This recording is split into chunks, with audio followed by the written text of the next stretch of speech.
तो अब तक हमने देखा ग्लोमेरुलर फिल्ट्रेशन, मतलब कि filtration of blood in the glomerulus of nephron. Then tubular secretion, मतलब जो कि वेस्ट प्रोडक्ट है जो हमारे ब्लड में प्रेजेंट है, वो वेस्ट ब्लड से चला जाएगा नेफ्रॉन के ट्यूबिल में, तो this is tubular secretion.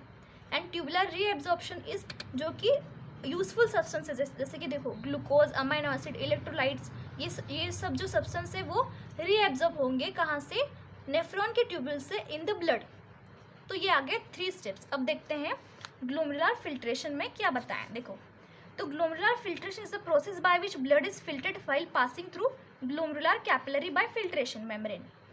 It is the first process of urine formation. क्या? Glomerular filtration is the first process of urine formation.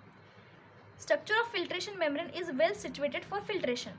तो इसका स्ट्रक्चर एक हम देखेंगे कैसे बनाया है इसका ग्लोमेरुलर फिल्ट्रेशन का स्ट्रक्चर। तो देखो, अब हम देखेंगे filtration membrane.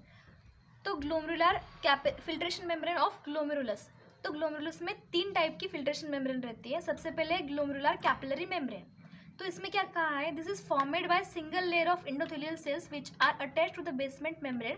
Capillary membrane has many pores called as fenestra or filtration pores with a diameter of 0.1 micrometer। तो ग्लोमेरुलर कैपिलरी मेम्ब्रेन में क्या है कि फिल्ट्रेशन पोर लाइक स्ट्रक्चर होते हैं जिसकी वजह से ब्लड फिल्टर्ड होगा। तो देखो, ब्लड को अगर फिल्ट्रेशन करना है तो पोर की ज़रूरत होगी, तो उस पोर को जो प्रेजेंट है ग्लोमेरुलस में उसे हमने कहा है फेनेस्ट्रा और फिल्ट्रेशन पोर, जिसकी डायमीटर होती है 0.1 माइक्रोमीटर। ठीक है। अब सेकेंड जो मेम्ब्रेन है ग्लोमेरुलस में वो है basement membrane. Basement membrane of glomerulus capillaries and basement membrane of visceral layer of Bowman's capsule. तो देखो, ये है ग्लोमेरुलस की कैपिलरीज, इसके बेसमेंट मेम्ब्रेन और बोमन्स कैप्सूल की बेसमेंट मेम्ब्रेन ये एक दूसरे से फ्यूज होती है। The fuse basement membrane separates endothelium of glomerular capillary. तो जो ग्लोमेरुलर कैपिलरी का एंडोथेलियम है ये छोटे से स्पेस से सेपरेट है, तो ये जो स्पेस है इसे हमने कहा है बेसमेंट मेम्ब्रेन। ठीक है। इन दोनों के बीच में ग्लोमेरुलर कैपिलरीज के बीच में और बोमन्स कैप्सूल के बीच में जो स्पेस है इसे हमने कहा है बेसमेंट मेम्ब्रेन। ठीक है। ये हो गई second layer. Then third is visceral layer of Bowman's capsule. तो ये जो बोमन्स कैप्सूल है इसमें पोडोसिट्स और साइटोप्लाज्मिक सेल्स का एक्सटेंशन होता है जिसे हम बोलते हैं पेडिकल्स। तो इससे फिल्ट्रेशन टेक प्लेस होता है, तो इसे हम बोलते हैं स्लिट्स पोर और filtration slits. Now the process of glomerular filtration. During glomerular filtration, all the substance of plasma are filtered except plasma protein. सब सब्सटेंस जो है वो उससे फिल्टर्ड हो जाएंगे ग्लोमेरुलर कैपिलरीज से। सिर्फ जो प्लाज्मा प्रोटीन है वो उससे फिल्टर्ड नहीं होंगे क्योंकि उसकी साइज जो होती है वो बड़ी होती है, इसीलिए वो लार्ज मॉलिक्यूल होते हैं, इसलिए वो फिल्टर्ड नहीं होते हैं ग्लोमेरुलर कैपिलरीज से। ठीक है। The plasma protein are not filtered due to their large molecular size. The protein molecules are larger than the filtration pore. Filtration pore से वो प्रोटीन मॉलिक्यूल की साइज बड़ी होती है, इसलिए वो उससे पास नहीं होंगे। The filtered fluid is called as glomerular filtered. और जो फ्लूइड फिल्टर होगा उसे हम कहेंगे ग्लोमेरुलर फिल्ट्रेड। अब देखो, यहाँ पे दिया गया है अल्ट्रा फिल्ट्रेशन।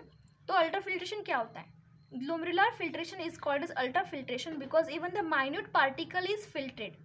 जो माइन्यूट से माइन्यूट पार्टिकल होते हैं वो भी उससे फिल्टर्ड हो जाते हैं उस कैपिलरीज से, इसलिए हमने उसे कहा है अल्ट्रा फिल्ट्रेशन। ठीक है।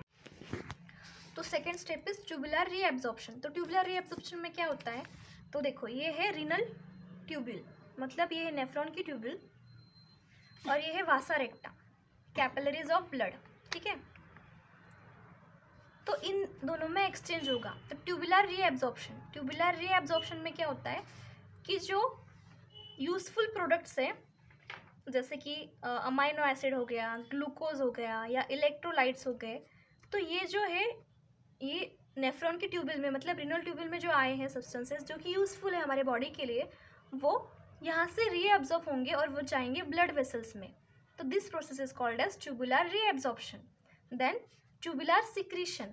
तो ट्यूबुलर सिक्रीशन में क्या होता है कि जो वेस्ट प्रोडक्ट है प्रेजेंट ब्लड में जिसे हमारी बॉडी को नीड नहीं है उसकी, तो वो जाएंगे रीनल ट्यूबुल्स में from the blood vessels.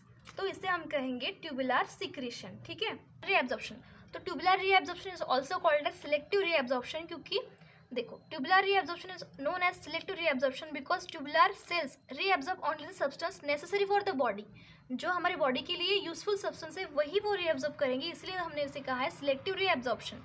Essential substance जैसे कि ग्लूकोज है, अमाइनो एसिड है और विटामिन जो हमारे बॉडी के लिए यूजफुल से वही सिर्फ एब्जॉर्ब करेगी, इसलिए हम उसे कहते हैं सिलेक्टिव रीअब्जॉर्प्शन।